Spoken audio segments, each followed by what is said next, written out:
Salut, c'est Elliot et je voulais te faire une vidéo très courte et concise sur est-ce que le marché du Forex pourrait un jour crash. Donc comme tu sais, on a vu beaucoup de crash financiers, par exemple la crise de 2008, donc la crise des subprimes. Et est-ce que ce genre de crash est possible sur le marché du Forex en général? Donc déjà, la première chose, c'est qu'il faut vraiment faire la différence entre le marché du Forex et le marché des actions. Donc, le marché des actions qui est quand tu achètes une part de l'entreprise de Apple, de Microsoft, de Amazon, n'importe. Donc premièrement, le marché des actions, c'est un marché qui est beaucoup plus spéculatif que le Forex.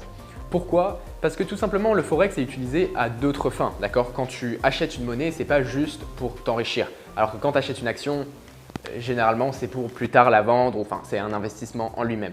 Alors que dans le Forex, on est d'accord que si demain, tu as besoin de voyager au Japon, tu vas changer ton argent en yens japonais, pas pour le revendre plus tard, mais tout simplement parce que tu en as besoin. Les entreprises dans le monde entier utilisent ce système, c'est ce qu'on appelle le côté commercial. Et donc, il y a énormément de transactions qui sont faites tout simplement parce qu'elles ont besoin d'être faites. Tout simplement, l'argent circule dans le monde entier et on a besoin de changer de monnaie. Donc cela, ça engendre aussi le fait que le Forex est un marché qui est beaucoup plus liquide, où il y a beaucoup plus de volume que les actions. Je suis sûr que tu as déjà entendu la phrase, il y a 5 trillions de dollars qui circulent dans le marché du Forex par jour.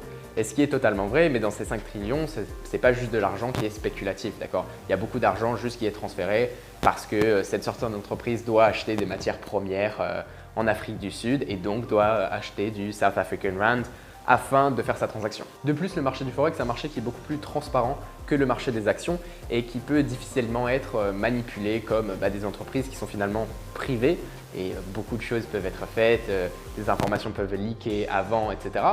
Alors que le Forex, finalement, c'est juste géré par les banques centrales et voilà. Donc tout cela fait que c'est un marché qui est beaucoup moins propice à un crash boursier tel que les actions où il peut vraiment y avoir des surprises et où le côté spéculatif fait qu'un certain asset, donc une certaine action, peut être vraiment ce qu'on appelle overvalued, donc une valeur qui n'est pas du tout représentée par l'entreprise en elle-même, juste à cause de spéculation.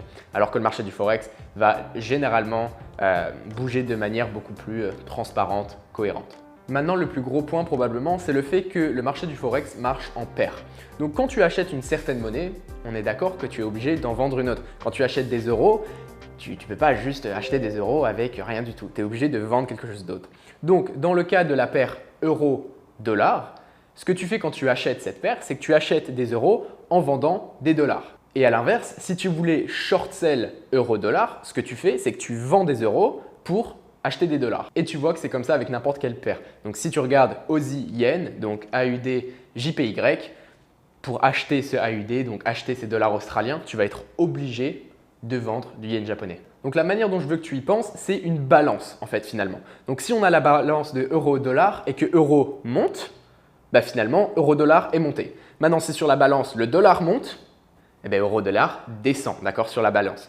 Exactement comme ça. Et à l'inverse, si du coup le dollar chute, donc un crash, et l'euro aussi chute et un crash, les deux en même temps, tu peux voir que la balance finalement, elle va nulle part, juste elle reste plate parce que c'est une monnaie par rapport à une autre. Donc le prix en lui-même, finalement n'a pas crash. Donc si demain toutes les monnaies mondiales crashent en même temps, le marché du Forex ne bougerait finalement absolument pas. Le seul crash qu'on pourrait voir en fait, c'est s'il n'y a qu'une seule monnaie. Donc comme on a vu par exemple avec la livre sterling et le Brexit ou le franc suisse en 2015, etc.